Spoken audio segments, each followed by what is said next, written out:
Lallu lab देखते हैं तो समझ जाते हैं कि ऐसा नहीं कि फेक है।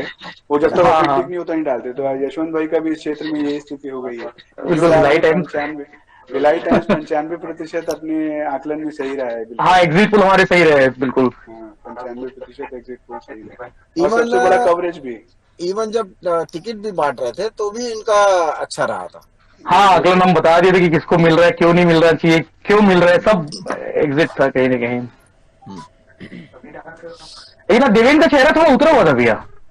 इस पे मैं कुछ नहीं कहूंगा। Only like, no comment. सही है। सर मैं फ्रेम दे दिया हूँ। थकान होगी यशवंत भाई। हाँ, थकान होगी, थकान होगी। इतने महीने थकान मतलब थकान। हफ्तों की जो एक भागम दौड़ थी, आज जो प्रतिफल पहुंचा है नहीं नहीं, उसका। बिल्कुल बिल्कुल। तो नीरज भी बहुत खुश थे एकदम। हाँ, ही वॉज खुशी के मारे डिजर्विंग कैंडिडेट, ही वॉज हाँ, तो deserving, he was senior, he deserving. Was balanced. सबसे अच्छी चीज है कि बहुत अच्छा डिसीजन भूपेश भैया ने लिया, नो डाउट। हाँ, नहीं, ठीक है। लेकिन पता डिसीजन नहीं, आप लोग का अच्छा था। दाऊ जी मतलब एक अच्छी बात है कि वो एक नई लीडरशिप तैयार कर रहे हैं। ऐसा नहीं कि या एक मैं आदमी है वही तो एक तरफा उसी को दे रहे हैं।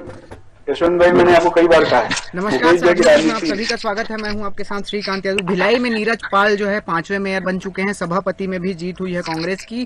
क्रॉस वोटिंग जो है इस बार फिर से भिलाई में बीजेपी से क्रॉस वोटिंग हुई है। और इसी मुद्दे पर चर्चा करने के लिए हमारे साथ मौजूद है कांग्रेस से वरिष्ठ नेता इरफान जी, बीजेपी से वरिष्ठ नेता चौहान जी हैं, के.एस. चौहान जी, और वरिष्ठ पत्रकार यशवंत साहू जी हमारे साथ मौजूद है। आप तीनों का साधना न्यूज में बहुत बहुत स्वागत है सर। सबसे पहले नमस्कार। इरफान जी आपसे, 5वीं बार जो जी, है मेयर बने हैं नीरज पाल जी भिलाई 5वीं के। बार नहीं, 5वें मेयर बने। 5वें मेयर, सॉरी माफ जी जी कीजिएगा, जी। 5वें जी जी मेयर बने हैं भिलाई के। जी। बहुत खुशी की बात है। बहुत सीजन पॉलिटिशियन हैं, बहुत वरिष्ठ पार्षद रहे हैं, कई बार एमआईसी रहे हैं। तो उनका मेयर बनना निश्चित ही भिलाई क्षेत्र के लिए, भिलाई नगर निगम क्षेत्र के लिए, यहाँ की जनता के लिए एक अच्छा रिजल्ट लेकर आएगा। उनकी दूरदृष्टि, उनका एक्सपीरियंस डेफिनेटली यहाँ के लोगों के लिए एक यथा योग्य यहाँ पे परिणाम लेके आएगा। ठीक है चौहान जी, जी क्रॉस वोटिंग जी रिसाली फिर भिलाई। जी। क्रॉस वोटिंग कोरिया में भी हुई थी। जी तो ये ये बोल नहीं सकते हैं कि हमारी जो वोटिंग है वो कांग्रेस को पड़ी है कि निर्दलीय को पड़ी है, कि क्या कारण है। और किसी किसी के व्यक्तिगत कारण भी होते हैं। इससे इससे कोई लेना देना नहीं है। मेन बात ये होती है कि जिसको जनता चाहे वो आगे आना चाहिए, वो पार्टी आगे आनी चाहिए, वो मेयर, उसकी का मेयर बनना चाहिए। आज जो जनता का हक छीन के कांग्रेस पार्टी ने जो एक ये जो खेल खेलना चालू किया है, ये इसका परिणाम है। क्योंकि ये कहीं ना कहीं जनता का जो हक था वो मारा गया है। और इनको बहुत अच्छे से पता था कि हमारा मेयर नहीं बन पाएगा अगर जनता खुद करेगी, खुद चुनेगी तो। क्योंकि उसका एक सबसे बड़ा कारण है कि जब भारतीय जनता पार्टी की भी सरकार थी, उसके बावजूद जो आपको आशीर्वाद दिया गया था पिछले चुनाव में, बहुत ज्यादा थोड़ा डिस्टरबेंस हो रहा है, थोड़ा साउंड में डिस्टरबेंस हो रहा है।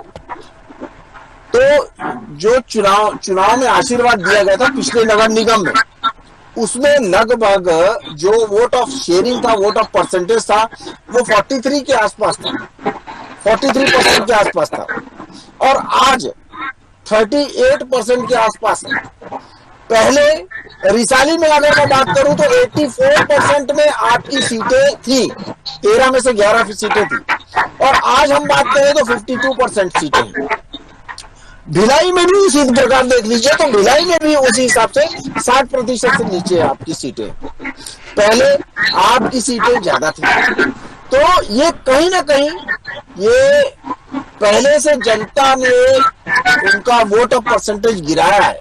आज 38% लेके आप ये दर्शा रहे हैं कि हमने 100% अब चुनाव जीत लिया है, तो ये गलत फहमी है।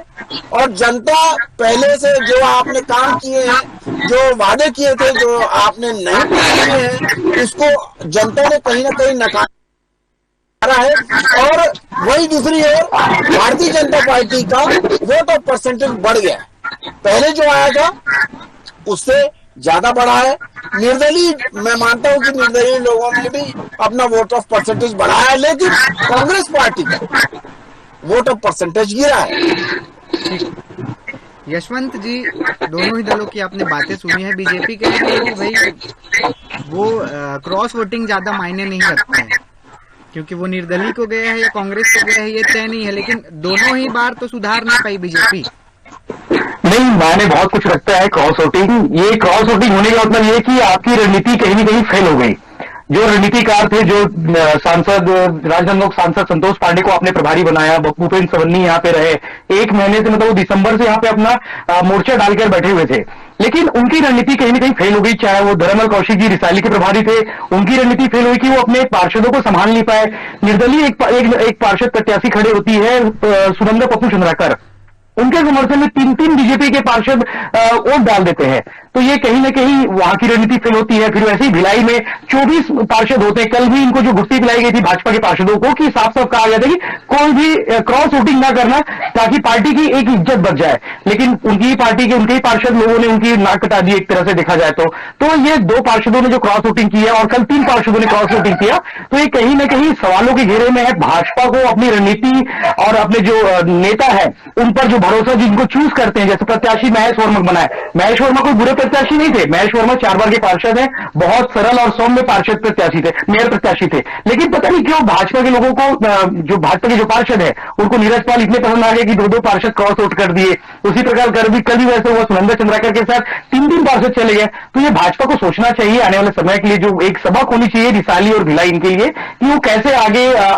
एक नई रणनीति के साथ मैदान पर उतरे। एक सबक लेकर इसको मैदान पर उतरने की जरूरत है, क्योंकि भाजपा की बहुत बड़ा सवाल है कि क्रॉस वोटिंग बीजेपी में हो रहा है, जो कि कांग्रेस बहुमत में ऑलरेडी है। वहां पे 2 पार्षद वहां दे दिए, 3 पार्षद आपके वहां रिसाली में चले गए। तो ये कहीं ना कहीं सोचने वाली बात है बीजेपी के लिए, रणनीतिकारों के लिए। जी इरफान जी, चौहान जी का जो सवाल था उस पर जवाब लूंगा। साथ ही ये है कि सुभद्रा सिंह काफी एक चर्चित नाम है, और चर्चा में यही था कि उनको मेयर के लिए आप लोग खड़े करेंगे, वो नाराज भी नजर आ रही हैं। पहले मैं चौहान जी का सवाल का जवाब दूंगा। चौहान साहब ने कहा कि 2 बार के हमारे महापौर रहे हैं कांग्रेस के, और जनता नाराज थी इसलिए वोट परसेंटेज बढ़ा है। जनता अगर नाराज थी तो सीट नहीं बढ़ती। वैशाली नगर में पिछले 2 विधानसभा में चुनाव में नगर निगम के चुनाव देखिए, 2 पार्षद रहे और आज कितने आप देख लीजिए, 37 पार्षद हमारे क्लियर कट मेजॉरिटी से जीत के आए। निर्दलीय ने हमको साथ दिया। भारतीय जनता पार्टी के जो भी अंतर कला है वो तो आपको पहले दिन से दिख रही थी। टिकट बांटने के टाइम पे कुर्सियां टूट रही थी, आपसी मतभेद जो है बड़े नेताओं के बीच में, पूरे भिलाई क्षेत्र में ये चीज जो है सबको मालूम है। उसकी परिणति ये हुई कि उनके नेता, उनके जो पार्षद थे वो रूठ के और रुष्ट होकर अपनी पार्टी से बगावत करके उन्होंने खामोशी से वोट दिया। तो ये सोचने का और चिंतन का विषय भारतीय जनता पार्टी का है, पहली बात। दूसरी बात, 2 बार महापौर होने के बाद अगर तीसरी बार महापौर बन रहा है तो कुछ न कुछ जनता देख रही है। भूपेश भैया की जो सरकार आने के बाद 3 साल जो विकास का काम हुआ है, जो सर्व समाज के लिए जो काम हुआ है, किसानों के लिए काम हुआ है, जो लोगों की जनता के हित के लिए जो काम हुआ है, जो निगम क्षेत्र में 2 साल में जो भूपेश सरकार आने के बाद जो फंड आए हैं जिसकी वजह से यहाँ पे बहुत काम हुए हैं, चाहे रिसाली हो, चाहे भिलाई हो, चाहे भिलाई 3 चरोदा हो, उसकी परिणति है कि जनता ने और खासकर अच्छे कैंडिडेट चुने गए।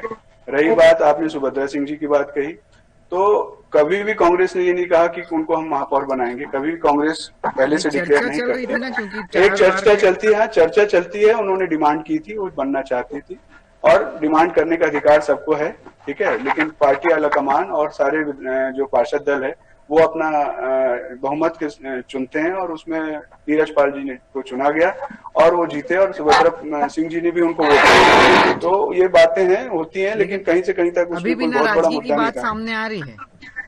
अब नाराजगी है कि नहीं है वो आने वाले समय में पता चलेगा। अभी जब उन्होंने वोट दे दिया तो उसको नाराजगी कैसे मानेंगे आप? जब वोट दे दिया, वोट नहीं देता तो आप नाराजगी समझते? वोट दिया उन्होंने, सपोर्ट किया उन्होंने, आखिर में अपना फॉर्म वापस लिया, तो उसको आप नाराजगी तो नहीं कह सकते। अगर नाराजगी रहती तो कहती चाहे हारूं या जीतूंगी मैं चुनाव लड़ूंगी, मैं महापौर का कैंडिडेट रहूंगी। ऐसा हुआ नहीं। ठीक, चौहान जी आप कह रहे हैं वोट ऑफ परसेंटेज बढ़ा है, लेकिन सीट तो कांग्रेस की बढ़ रही है। मैं ये पूछना चाहूंगा इरफान भाई से, सिर्फ कैंप एरिया में आप देख लेंगे तो कैंप एरिया में हमारी भारतीय जनता पार्टी पिछली बार की से ज्यादा सीटें लाई हैं। अब आप सिर्फ आप एक कैंप एरिया या और किसी दूसरे एरिया में चौहान जी कब तक अपन को ना स्वीकार करना चाहिए। चौहान साहब, एक मिनट मैं अपनी बात पूरी कर लूं। ओवरऑल हम देखेंगे, ओवरऑल जितनी आपके वोट ऑफ परसेंटेज थे, आपने वोट ऑफ परसेंटेज के बारे में नहीं बोला, आपने पूरा सब चीजें बोल दी। 2 बार आप बोल चुके हैं, वोट ऑफ परसेंटेज के बारे में आपने नहीं बोला है। जो जनता का निर्णय था, जो जनता का निर्णय था, वोट ऑफ परसेंटेज आप लोग का 43% से लेकर 38% आया है। वो कहीं ना कहीं तो नाराजगी है। और दूसरी बात, जो पहले आप लोग की सीटें थी वो ज्यादा सीटें थी और अभी कम सीटें आई हैं। तीसरी बात अगर आप लोग को कैसे आप विशाली में देख पहले लीजिए, पहले कितनी, पिछले बार हमारी कितनी सीटें? 13 में से 11 सीटें आई थी आपकी। 13 में से 11 सीटें आई थी आपकी रिसाली में, तो इसका मतलब 84% थी। और आज 40 में से आपकी आई है 21, इसका मतलब 52% है आपकी। आपके महापौर को कितनी सीट मिली, कितने वोट मिले? किसके महापौर को? आपके रिसाली में कितने वोट मिले? 9। हाँ, आप देखिए, आपका क्रॉस वोटिंग हो गया। आप बात समझ नहीं रहे। हमारी अंतर का, हम तो जीत गया, मेजोरिटी में आ गए ना। आप स्वीकार कर लीजिए, जनता का जो निर्णय है तो स्वीकार तो करिए। मैं जनता की बात कर रहा हूँ अभी मैं। अभी ये आप ऐसे परसेंटेज वाइज में बोलेंगे तो 30% में नरेंद्र मोदी जो है सबसे बड़ी पार्टी बन के उभर गए थे। परसेंटेज की बात मत करिए, सीट की बात करिए। आप क्यों नहीं करेंगे? सीट की बात करिए ना, आप सीट की बात करिए। नहीं, आप सीट की बात करिए ना। मेजोरिटी से, परसेंटेज से सरकारें बनती है क्या? सीट से सरकारें। मेरे को बोलने देंगे? बोलिए प्लीज। मैं मान लिया कि 30% में नरेंद्र मोदी जी प्रधानमंत्री बने, लेकिन भारतीय जनता पार्टी का वोट ऑफ परसेंटेज आप अगर 2013 में देखेंगे और 2014 में देखेंगे और 2019 में देखेंगे तो एक मिनट सर, आपने ही चालू किया है। आपसे ये बताइए कि सरकारी परसेंटेज मेरी बात का जवाब देने दीजिए। आप मेरी बात का जवाब देने दीजिए। आपने जब प्रधानमंत्री मोदी जी की बात करी है तो वोट ऑफ परसेंटेज तो 2014 में था और 2019 में था, अल्टीमेटली बढ़ा है। मैं ये बात कर रहा हूं कि जो आपका 2013 में परसेंटेज था, सॉरी 2000 जो इसके पहले जो चुनाव था 15 में जो परसेंटेज था उसमें, और 2021 के चुनाव में वोट ऑफ परसेंटेज आपका गिरा है। मैं इस चीज की बात कर रहा हूं और सबसे मेन बात कर रहा हूं कि जनता ने जो वोट दिया है, जनता ने जो आपको वोट दिया है उसको जनता ने आपको नकारा है। और पहले जो आपकी सीटें आई थी उससे कम सीटें अभी आई हैं। ये आप जवाब दूं, अगर आप कहें तो जवाब दो इसका। बिल्कुल कर दीजिए। तो देखिए, आपने सही कहा परसेंटेज। अगर आप कह रहे डेटा की बात कर रहे हैं, मैं तीसरी बात का आपको जवाब दे दूं। तीसरी बात का, अगर आपको इतना विश्वास था कि हम लोग अपने पार्षद से हमारा महापौर यहाँ पर आएगा, तो आपने डायरेक्ट चुनाव क्यों नहीं करवाया? आपने पार्षद के थ्रू क्यों करवाया? इनडायरेक्टली क्यों करवाया? बैलेट वोटिंग क्यों करवाई? ये सब चीजें क्यों की आपने? और खरीद फरोख्त आप लोग करते हैं, ऊपर से भारतीय जनता पार्टी का काम क्या है? ये सब ऐसी बातें करेंगे, ये ऐसी बात नहीं करना चाहिए। चलिए, मैं आपको, आपने जो सवाल किया उसका जवाब सुन लीजिए। आपने परसेंटेज की बात की, आपने, ठीक है। मेरा जवाब ये है कि सरकारें परसेंटेज से नहीं बनती, सीट से बनती। एक मिनट, अरे मेरी बात सुनिए, यहाँ पर बात खत्म करने देंगे। आपकी बात हो रही थी, मैं सुन रहा था ना। आपकी बात हो रही थी, मैं सुन रहा था ना। आप मेरी बात सुनिए ना। इरफान आप नहीं, आप बात सुनेंगे नहीं तो ऐसे डिस्कशन थोड़ी होगा। आप मेरी बात सुनिए ना, आप फिर बोलिएगा मेरी बात। बोलिए। तो मैंने कहा कि यहाँ पे सरकार क्लियर मेजोरिटी से आई है, ठीक है। रही बात, आपने जो तोड़ने की बात कही, निर्दलियों को लाने की बात कही, ठीक है, ये ठीक है, आपके एलिगेशंस हैं। तो आपको मैं बता दूं, आपके राष्ट्रीय पटल पे भी गोवा और मणिपुर की सरकारें कैसे बनी है पूरे राष्ट्र जानता है। अभी मान्यता में रहने के मैंने बोला ना, आपने कहा ना कि हमारी परिपाटी नहीं है, भारतीय जनता पार्टी की परिपाटी है कि तोड़ के फोड़ के कैसे भी ले आओ, हम नहीं लेके आते, हमारा कहीं आप नहीं लिया। मैं आपको जवाब दे रहा हूँ, हम तोड़ फोड़ नहीं करते, हम तोड़ फोड़ करते से हमारे इंटेक्ट रहे। आपके लोग टूट क्या है, आपसे रुष्ट है, आपके जो लीडरशिप है उसको उनका भरोसा नहीं है उनको। आप स्वीकार कर लीजिए, आप हार गए हैं, आप स्वीकार नहीं करना चाह रहे। क्यों? अनर्गल बात नहीं करना चाहिए, आप स्वीकार करिए, साफ स्वीकार करिए कि जनता ने आपको नकारा है और जनता ने कांग्रेस को फिर मौका दिया है। जनता ने मौका दिया है तो उनको काम करने का जनता, मैं कह रहा हूँ ना, परसेंटेज वाइज आप बात अभी तक मेरी बात का जवाब नहीं आएंगे, हम लोग क्लियर कट में बैठेंगे। आपने अभी तक मेरी बात का जवाब दिया ही नहीं इरफान भाई। ठीक है, मैं आप दोनों आपको मैं बोल रहा हूँ ठीक है, कि जनता ने जो थोड़ा यशवंत जी, डिस्टरबेंस आ रहा है, किसी के माइक से डिस्टरबेंस आ रहा है, ठीक है, पीछे की जो बैकग्राउंड है आवाज जी, जी। बहुत ज्यादा डिस्टर्ब है। ठीक। यशवंत जी, सुभद्रा सिंह को लेके जैसे अभी इरफान जी कह रहे हैं कि नाराजगी होती है अगर तो वो वापस नहीं लेते, लेकिन कहीं ना कहीं जो नाराजगी है वो सामने आ रही है। अब चुनाव के बाद भी उनको जिस तरह से वो नाराज थी और वहां से निकली हैं, किस तरह से देखते हैं, क्योंकि आपने बारीकी से इन सारी चीजों को कवर किया है इस पूरे चुनाव में। देखिए, उनकी नाराजगी वाजिब है, चूंकि लगातार दूसरी बार है जब सामान्य होने के बावजूद मेयर आरक्षण जो है ओबीसी को दिया गया है। तीसरी बार है लगातार, चूंकि जो निर्मला यादव थी 2010 में चुनाव लड़ी तो उस समय ओबीसी महिला आरक्षण था, तो उस समय वाजिब था कि ओबीसी महिला को ही टिकट देनी है।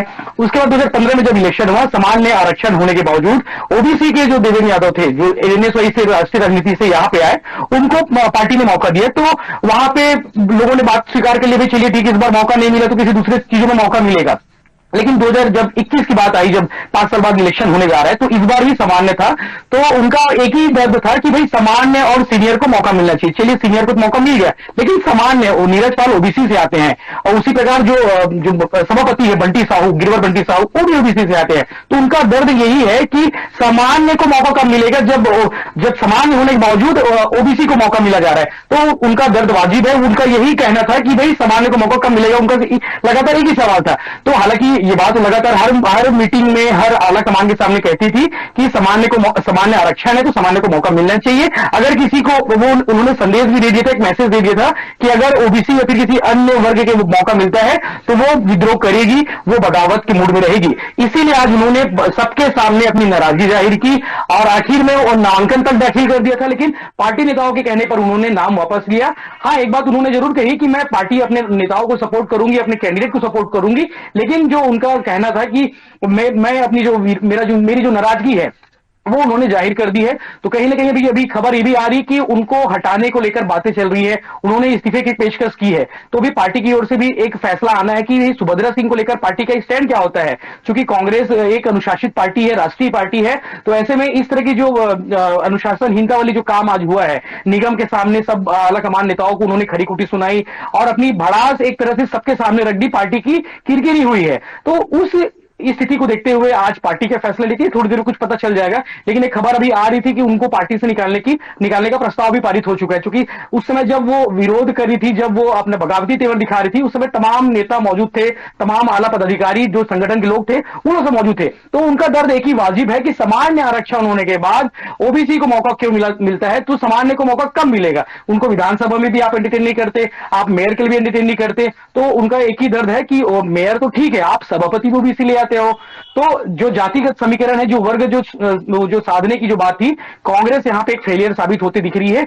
एक ही मेयर भी आपने ओबीसी कर दिया, सभापति भी ओबीसी कर दिया, तो बाकी लोगों को मौका कब मिलेगा, ये उनका दर्द है और उन सबकी ओर से उन्होंने बात रखी है। कहीं ना कहीं इसका नुकसान पार्टी को भविष्य में उठाना पड़ सकता है। जी बिल्कुल, नुकसान तो आने वाले विधानसभा 1.5 साल जो 23 में विधानसभा चुनाव है उसमें इनको देखने को मिलेगा, क्योंकि ये लगातार उपेक्षित होते जा रहे सामान्य वर्ग के जो लोग हैं, जो नेता है सामान्य वर्ग के, वो लगातार उपेक्षित हो रहे, उनको मौका कब मिलेगा। तो इनको विधानसभा में आप देते नहीं हो, और ओबीसी जब मेयर का आरक्षण होता है तब भी सामान्य होता है, तब भी आप इनको देते नहीं हो, तो उनके अंदर में नाराजगी है। मैं कई नेताओं से लगातार बात करता हूं, कई सामान्य वर्ग के नेताओं से बात करता हूं, कोई उसमें जैन होते हैं, कोई ब्राह्मण होते हैं, कोई तमाम अलग अलग वर्ग के जो लोग होते हैं, सिंह होते हैं। तो उनका कहना है कि भाई हमको मौका कब मिलेगा, क्या हम सिर्फ जिंदाबाद और मुर्दाबाद के नारे लगाने के लिए बैठे हैं, कि उनको कभी कुर्सी कब मिलेगी। तो ये आने वाले समय में विधानसभा चुनाव है, तो उससे पहले पार्टी जो कांग्रेस है उनको थोड़ा सा प्लानिंग करके रखनी पड़ेगी, उनको साधने के लिए कोई ऐसा पैतरा अपनाना पड़ेगा कि सामान्य वर्ग भी सध जाए, नहीं तो उनको बड़ा नुकसान हो जाएगा। क्योंकि वैशाली नगर विधानसभा और भिलाई नगर विधानसभा बहुत बड़ा वर्ग है जो सामान्य वर्ग का है। अगर यूपी बिहार के वोटर है जो सामान्य वर्ग से आते हैं, उनको बहुत आने वाले समय में पार्टी को नुकसान हो सकता है कांग्रेस को, अगर इस समय 1.5 साल के भीतर में उनको ऑब्लाइज नहीं किया गया, उनको साधा नहीं गया, तो पार्टी के लिए नुकसान हो सकता है, बहुत आने की मुश्किल हो सकती है। ठीक। जी इरफान जी, जातिगत समीकरणों को देखते हुए कई नेताओं को दरकिनार करना, किस तरह से आप इसको देख रहे हैं? क्योंकि आप कह रहे हैं कि जातिगत नाराज नहीं है, वहां बात चल रही है उनको पार्टी से निकालने की। नहीं नहीं, देखिए एक डिसिप्लिनरी कमेटी होती है, वो अपना फैसला करेगी। बात होती है अगर कोई बात, अगर उनको अपनी बात रखनी है तो अपने पार्टी में रखने का सबको अधिकार है, पर न्याय का प्रतिकार न्यायपूर्ण तरीके से होना चाहिए, मेरा ही मानना है। किसी भी सीमाओं को तोड़कर कोई काम नहीं किया जाता। रही बात नाराजगी की, तो आपने देखा, पूरे भिलाई क्षेत्र ने देखा कि नेताओं के सामने चेयर तोड़ी गई टिकट नहीं मिलने पर। तो ऐसी चीजें भी हुई हैं भिलाई में, उस लेवल की जो है इनडिसिप्लिन नहीं हुआ इसमें। तो मेरा ये कहना है कि आपका कहना ठीक है, नाराजगी होगी भी, अगर होगी या किस स्तर पे जाएगी, डिसिप्लिनरी कमेटी एक्शन लेगी। दूसरी बात, आपने जातिगत समीकरण की बात की। विविधताओं का देश है भारत, हर समाज के लोगों को आगे लाना है, ठीक है। और भिलाई में जितना भी आज तक, जितना भी इससे पहले भी जो मिलता रहा है, जो सीट्स मिली हैं विधानसभा चुनाव में, आप सोच के देखिए कि एक समय में प्रेम प्रकाश पांडे जी भिलाई से लड़ते हैं और सरोज पांडे वैशाली नगर से लड़ती हैं। तो ऐसा बोला जाएगा तो फिर आप कहेंगे ओबीसी को आपने नकार दिया। ऐसा नहीं है, योग्य कैंडिडेट जो लगता है, जितने योग्य होता है उसको टिकट दिया जाता है। उसमें हर एंगल को, हर चीज को जो है जातिगत एंगल से नहीं देखना चाहिए, मेरा ये सोचना है। ठीक है, चौहान जी आप कुछ कह रहे थे? मैं ये बोल रहा था, डिसिप्लिन की जो बात हो रही है, वो मेरे ख्याल से जो भिलाई नगर निगम में या तुरुक के नगर निगम में ऐसा पहली बार देखा गया है कि जो महापौर की प्रत्याशी है वो रोते रोते बाहर निकल रही है। डिसिप्लिन जो हम कांग्रेस पार्टी का इतने अच्छे से देखते हैं कि वो कुर्ता फाड़ रहे हैं रोडों में, और दूसरी बात, मंच पे चढ़ के एक राष्ट्रीय नेता के सामने एक दूसरे को धक्का दे रहे हैं, माइक छीन रहे हैं। और ये डिसिप्लिन ये भी देखा गया है कि सैकड़ों बार आप अपने कार्य को छोड़ के, जबकि कोविड यहाँ पर बहुत चरम पे था, बच्चे मर रहे थे, उसके बाद भी आप दिल्ली की अपनी यात्रा कर रहे थे, बार बार अपने आकाओं के पास अपनी हाजिरी जब दे रहे थे। अपने स्वास्थ्य मंत्री और मुख्यमंत्री की इनकी जो लड़ाई है, वो देश में पहली बार ऐसी लड़ाई देखी गई है कि 2.5 साल के लिए मुख्यमंत्री और स्वास्थ्य मंत्री ऐसी लड़ाई लड़ रहे हैं। स्वास्थ्य मंत्री जी को इतना दरकिनारे कर दिया गया है कि उनकी ना कोई बात सुनी जा रही है, ना कुछ किया जा रहा है। ऐसा डिसिप्लिन ये देखने को मिल रहा है। और ये चौहान जी का सोर्स ऑफ इन्फॉर्मेशन क्या है, मुझे पता नहीं चौहान जी का सोर्स ऑफ इन्फॉर्मेशन क्या है। आप मेरी पूरी होने दीजिए महोदय, मैंने आपकी बात में टोका नहीं, मैं आपको डिसिप्लिन की बात बता रहा हूँ कि डिसिप्लिन जो कांग्रेस पार्टी में है वो इतना जबरदस्त है कि हमने आज तक नहीं देखा है कि ऐसा कैसे हो रहा है। दूसरी बात, ये सब चीजें उनके आकाओं से इनके पास आई हैं, क्योंकि पार्टी मेन नहीं है, इनके लिए व्यक्ति मेन है, इनके लिए व्यक्ति मेन है। इस वजह से 50 साल से एक ही घर को टिकट मिले जा रही है 3 बार लगातार चुनाव हारने के बाद भी। एक मिनट, मेरी बात पूरी होने दीजिए। दूसरी, इतना लंबा बोलेंगे जो उनका आका वो भी समय की कमी है। जी क्या है कि जो लोग पार्टी और व्यक्ति की बात कर रहे हैं, नहीं डिसिप्लिन तो बात की आपने, पार्टी और व्यक्ति की बात की, तो भारतीय जनता पार्टी की हत्या 2014 में हो गई थी, जिस दिन मोदी जी आए थे, और उस दिन से ये मोदी पार्टी है। उस दिन भारतीय जनता पार्टी खत्म हो गई। अब भारतीय जनता पार्टी में खत्म होने के बाद अब सिर्फ मोदी और शाह, सुनिए मेरी बात, अभी आपने बोला, मैं बोल रहा, खामोश था ना, आप मेरी बात सुनिए। मोदी, मेरी सुनिए ना, मोदी और शाह जी की पार्टी है ये। और यहाँ पे एक सीएम को हटा के दूसरे सीएम को बना दिया जाता है, वो छू भी नहीं करता, पूरा कैबिनेट हट जाता है, नया बना के गुजरात में। और आप बात कर रहे हैं कि यहाँ पे एक व्यक्ति की पार्टी चल रही है, पूरा देश एक व्यक्ति से चल रहा है। मैं ये कह रहा हूँ, एक व्यक्ति जो है अपने मन से पूरे देश को चला रहा है, जिसकी वजह से हमारी अर्थव्यवस्था खराब हो रही है, जिसकी वजह से बेरोजगारी खराब बढ़ते जा रही है, किसान आंदोलन हो रहे हैं, लगातार जो है परेशानियां हो रही है। एक व्यक्ति के जिद से भारत यहाँ आ गया। आपने कोविड की बात की, इसी कोविड में जो है आपके जो प्रधानमंत्री हमारे प्रधानमंत्री है, वो नमस्ते ट्रम्प कर रहे थे, मध्य प्रदेश की सरकार गिरा रहे थे। आप भूल गए वो सारी बात। अगर उस समय सही से आपने किया होता तो आज 5 लाख लोग जो हत्या हुई है भारत में कोविड की वजह से, वो नहीं होती। आप लोग बात सुनने के खाली नहीं है, आप लोग सिर्फ बोलना जानते हैं, आपको सच स्वीकार नहीं करना है, आपको सच नहीं स्वीकार करना है। कोविड में आप नमस्ते ट्रम्प कर रहे थे, कोविड में आप मध्य प्रदेश की सरकार गिरा रहे थे, और आज हमको कोविड में बोल रहे हैं। लोकल प्लान पे मैं बोल रहा हूँ, यशवंत जी यहाँ बैठे हुए हैं, यशवंत जी से पूछिए, आप मेरी बात सुनिए, आप यशवंत जी से पूछिए, कोविड में कांग्रेस का एक कार्यकर्ता नीचे जमीन पे काम किया है क्या? विधायक क्या सांसद नीचे से एक भी भारतीय जनता पार्टी का कहीं यहाँ का विधायक अभी दिख गया होता, आप बता दीजिए। यशवंत जी इसका जवाब देंगे। यशवंत जी आप बताइए, भारतीय जनता पार्टी का विधायक क्या आपको शाहीनगर विधायक कभी आपको कोविड में बाहर दिखे? नहीं दिखे। आप क्या बात करते हैं? आपको कुछ नहीं मान दिया। और यशवंत जी खुद बता देंगे।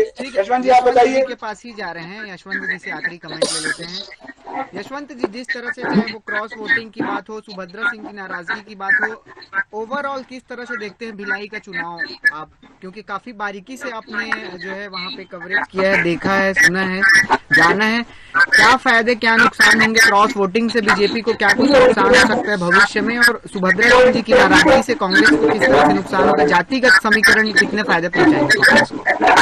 इस पूरे चुनाव में एक चीज समझ के आई कि कांग्रेस जो थी साम दल भेद जो होता है, मतलब सारी चीजों, संसाधन से लेकर धन बल, तमाम चीजें उनके लिए काम आया। इसके अलावा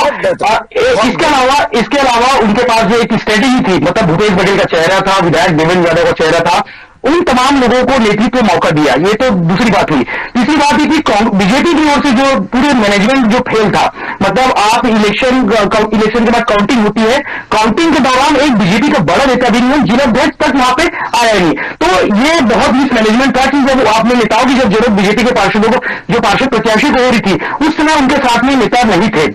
जब हम बात करेंगे सेक्टर 10 की जब पार्षद प्रत्याशी उपासना साहू और वो हो सके तो वो जयललिता की बात करें, जब उनको अपने नेताओं की जरूरत थी, जब उनको अपने बैक सपोर्ट की जरूरत थी, भाई कोई नेता कोई बात लिखित में कोई उनको आवेदन करे, तब वहां पे लिखा। तो ये मिसमैनेजमेंट था बीजेपी की ओर से, जो अपने पार्षद प्रत्याशियों को छोड़ दिए। इवन दूसरी बात की जब भाजपा के लोग, जब कांग्रेस के लोग प्रचार कर रहे थे, तब भाजपा के लोग मीटिंग पे मीटिंग कर रहे थे। तो यहाँ पे मैं जहां तक समझता हूँ कि भाजपा की रणनीति फेल साबित हुई।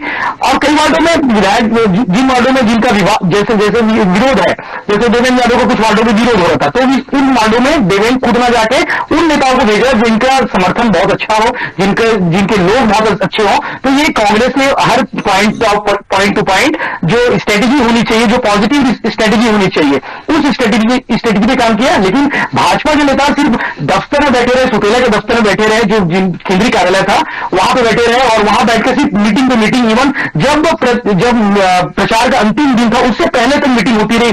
दोपहर 2 बजे से उनको बुलाकर शाम 6-7 बजे उनको रिलीज कर रहे।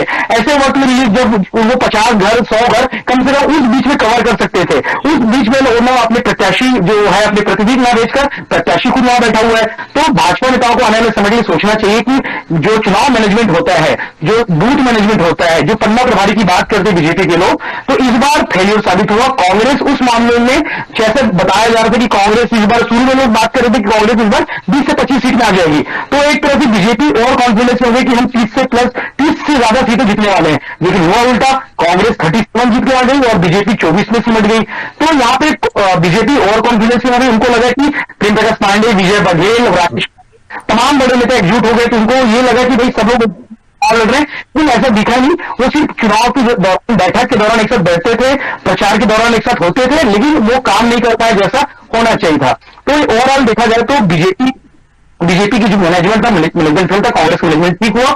लेकिन जातिगत हम बात करेंगे तो आने वाले समय में जातिगत कांग्रेस जाति जो सामान्य वर्ग है और अन्य जो जाति है, उनको साधने के लिए कुछ ना कुछ प्लान करेगी। क्योंकि सत्ता सरकार है, अभी भी कई निगम मंडल आयोग में जगह बाकी है, कई संगठन में उनको मौका मिल सकता है। जो बागी होने के लिए जो मैदान में आने वाले थे उनको एंडरमेंट बनाने के लिए रोका गया है, ऑफर दिया गया है। तो ऐसे तमाम कांग्रेस के पास स्ट्रेटेजी है जो 1.5 साल में उसको भरपाई करेगी और विधानसभा चुनाव में वो आपको भरपाई कर लेगी। लेकिन बीजेपी के पास अभी वो सब कुछ नहीं है, उनको संगठन के अलावा कोई दूसरा पोस्ट मिल नहीं सकता। तो आने वाले समय में देखने वाली बात होगी कि बीजेपी उसकी भरपाई कैसे करती है, जो क्रॉस वोटिंग हो रही लगातार। तो ये मंथन की बात है, बीजेपी के नेताओं को सोचना चाहिए कि क्रॉस वोटिंग की जरूरत क्यों हो रही है और उन नेताओं के खिलाफ कार्रवाई करनी चाहिए जो निकाय चुनाव का जामुल का भी है, जामुल की बात हो रही है तो जामुल में भी बता जा रहा है कि बीजेपी 10 में है लेकिन सत्ता से काफी दूर बता रहे हैं, तो वहां पे बोला जा रहा है कि 2-3 पार्षद कांग्रेस के पास है। तो वहां पे भी बीजेपी को सबक लेना चाहिए इन दो निकायों से कि जामुल में तो कम से कम सरकार बना ले, क्योंकि कांग्रेस 5 सीट पर है, बीजेपी 10 सीट पर है और निर्दलीय 4 पे है। तो वहां पे तो कम से कम बीजेपी को सरकार बना लेनी चाहिए। अगर नहीं बना पाई तो वाकई में बहुत कंसर्न की जरूरत है कि आप रिसाली में क्रॉस करते हो, भिलाई में क्रॉस करते हो और जामुल में बहुमत होने के बावजूद नहीं बना पाते। तो मैं एक बात कहा कि जो कांग्रेस मैनेजमेंट चुनाव लड़ रही है, मैनेजमेंट के साथ लड़ रही है, बीजेपी का मैनेजमेंट नहीं दिखा पूरे चुनाव में। ठीक है, आप तीनों का हमारे साथ इस चर्चा में शामिल होने के लिए बहुत बहुत धन्यवाद। तो भिलाई नगर निगम में कांग्रेस का कब्जा हुआ है, महापौर सभापति के पद पर कांग्रेस ने बाजी मारी। हालांकि बीजेपी से क्रॉस वोटिंग भी हुई है, तो वहीं कांग्रेस की वरिष्ठ पार्षद सुभद्रा सिंह की भी नाराजगी सामने आई है। पार्टी के आला नेताओं ने उन्हें मनाने की कोशिश की और वो मान भी गए हैं, लेकिन कुछ जो अंदर की बातें हैं वो निकल कर सामने आ रही है। खबरों के लिए बने रहिए साधना न्यूज के साथ। Back to studio.